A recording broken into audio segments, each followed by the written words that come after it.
ನಮ್ ಸಂವಿಧಾನ ಜಾರಿಗೆ ಬಂದ್ 70 ವರ್ಷ ಆದ್ರೂ ನಮ್ ನ್ಯಾಯಾಂಗ ಮೇಲೆ ಯಾರಿಗೂ ನಂಬಿಕೆನೆ ಬರ್ಲಿಲ್ಲ. ಒಬ್ಬ ಬಡವ ಕಷ್ಟದಲ್ಲಿ ಕೇಸ್ ಹಾಕಿದ್ರೆ ಅವ್ನ್ ಕೇಸ್ ಮುಗಿಯೋಷ್ಟರಲ್ಲಿ ಅವ್ನ ಜೀವನನೇ ಎಂಡ್ ಆಗೋಗಿರುತ್ತೆ.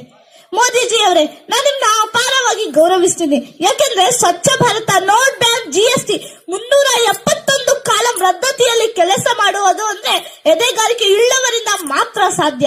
ಈ ದೇಶದ ದೇಶಭಕ್ತಳಾಗಿ ಹೇಳ್ತಾ ಇದ್ದೀನಿ.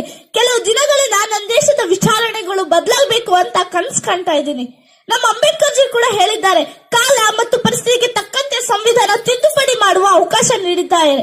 ದಯಮಾಡಿ ನನ್ನ ದೇಶವನ್ನು ಕೊಳ್ಳ ಹೊಡಿತಾ ಇರೋ, ಕಿತ್ತು ತಿಂತಾ ಇರೋ ನೀಚ ರಾಜಕಾರಣಿಗಳಿಗೆ, ಭ್ರಷ್ಟ ಅಧಿಕಾರಿಗಳಿಗೆ ಕಡಿವಾಣ ಹಾಕೋಕೆ ಒಂದು ಭಯಾನಕ ಕಾನೂನನ್ನ ಜಾರಿಗೆ ತನ್ನಿ. ಆ ಭಯಾನಕ ಕಾನೂನು ಹೇಗಿರ್ಬೇಕಪ್ಪ ಅಂದ್ರೆ, ಅವ್ರ ಕನ್ಸಲ್ಲೂ ಲಂಚ ಮುಟ್ಟೋಕ್ ಹೆದರ್ಕೊಂತಾ ಇರ್ಬೇಕು, ಹಾಕಿರ್ಬೇಕು.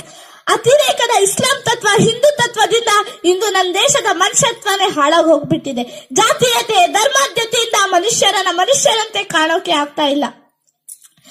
ಈ ಸರ್ಕಾರಿ ಕಚೇರಿ ಮನುಷ್ಯರಂತೆ ಕಾಣೋಕೆ ಆಗ್ತಾ ಇಲ್ಲ. ಈ ಸರ್ಕಾರಿ ಕಚೇರಿ ದಾಖಲೆಗಳಲ್ಲಿ ಜಾತಿ ಧರ್ಮದ ಹೆಸರಿರೋ ಕಾಲಂಗಳನ್ನ ಕಿತ್ತು ಬಿಸಾಕಿ, ಜಾತಿ ಧರ್ಮದಲ್ಲಿ ಹೆಸರಲ್ಲಿರೋ ಸಂಘ ಸಂಘಟನೆಗಳನ್ನ ನಿಷೇಧಿಸಿ, ಬಡವರನ್ನ ಗುರುತಿಸಿ ಅವರನ್ನ ಮೇಲೆತ್ತೋ ಕೆಲಸ ಮಾಡಿ. ನಮ್ಮ ಪೊಲೀಸ್ ಇಲಾಖೆಯವರು ಮನಸ್ಸು ಮಾಡಿದ್ರೆ ಕೇವಲ 24 ಗಂಟೆಯಲ್ಲಿ ನನ್ನ ದೇಶದ 95% ಅಪರಾಧಗಳನ್ನ ತಡೆಗಟ್ಟಬಹುದು. ಯಾಕಂದ್ರೆ ನನ್ನ ದೇಶದ ಯಾವ ಗಲಿಯಲ್ಲಿ ಯಾವ್ದನ್ನ ಯಾರಿಂದ ನಡೀತಾ ಇದೆ, ಯಾರ್ಯಾರು ಅಪರಾಧಿಗಳಿದ್ದಾರೆ ಅನ್ನೋ ಸಂಪೂರ್ಣ ಮಾಹಿತಿ ನಮ್ಮ ಪೊಲೀಸ್ ಇಲಾಖೆಯವರ ಹತ್ರ ಇದೆ. ನಮ್ಮ ಪೊಲೀಸ್ ಇಲಾಖೆಯವರಿಗೆ ಹೆಚ್ಚಿನ ಸೌಲಭ್ಯ, ಹೆಚ್ಚಿನ ಅಧಿಕಾರವನ್ನು ನೀಡಿದ್ರೆ ಸಾಕು. ಬಹುಮುಖ್ಯವಾಗಿ ರಾಜಕಾರಣಿಗಳ ಹಸ್ತಕ್ಷೇಪವನ್ನು ತಡೆಗಟ್ಟಿದ್ರೆ ಇಂದು ನನ್ನ ದೇಶ ಭಾರತ ಸುರಕ್ಷಿತ ರಾಷ್ಟ್ರವಾಗುತ್ತೆ. ಈ ಕೆಲಸವನ್ನ ಅತಿ ಶೀಘ್ರವಾಗಿ ನಿಮ್ಮಿಂದ ನಿರೀಕ್ಷೆ ಮಾಡ್ತಾ ಇದ್ದೀನಿ. ನಮ್ಮ ನ್ಯಾಯಾಂಗ ವ್ಯವಸ್ಥೆಗೂ ಮೇಜರ್ ಸರ್ಜರಿ ಮಾಡಿ ಸ್ವಲ್ಪ ಚುರುಕು ಮೂಡಿಸಿ.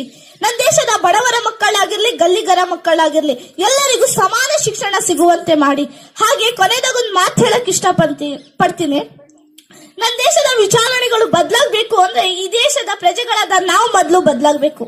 ನಾವು ಬದಲಾಗದೆ, ನಮ್ಮ ಮನಸ್ಥಿತಿ ಬದಲಾಗದವರೆಗೂ ಯಾವ ಕಾಯ್ದೆ, ಯಾವ ಕಾನೂನು ಜಾರಿಗೆ ತಂದ್ರೂ ಏನು ಪ್ರಯೋಜನ ಇಲ್ಲ. ಬದಲಾವಣೆಯೊಂದಿಗೆ ಬದಲಾಗೋಣ, ಬದಲಾಗದವರಿಗೆ ಬಲವಂತವಾಗಿ ಬದಲಾಯಿಸೋಣ. ಈ ನನ್ನ ದೇಶವನ್ನ ನಂಬರ್ 1 ದೇಶವಾಗಿ ಬದಲಾಯಿಸೋಣ ಎಂದು ಹೇಳುತ್ತಾ ನನ್ನ ಭಾಷಣವನ್ನು ಮುಗಿಸ್ತೇನೆ. ಜೈ ಹಿಂದ್, ಜೈ ಕರ್ನಾಟಕ. ಮತ್ತೆ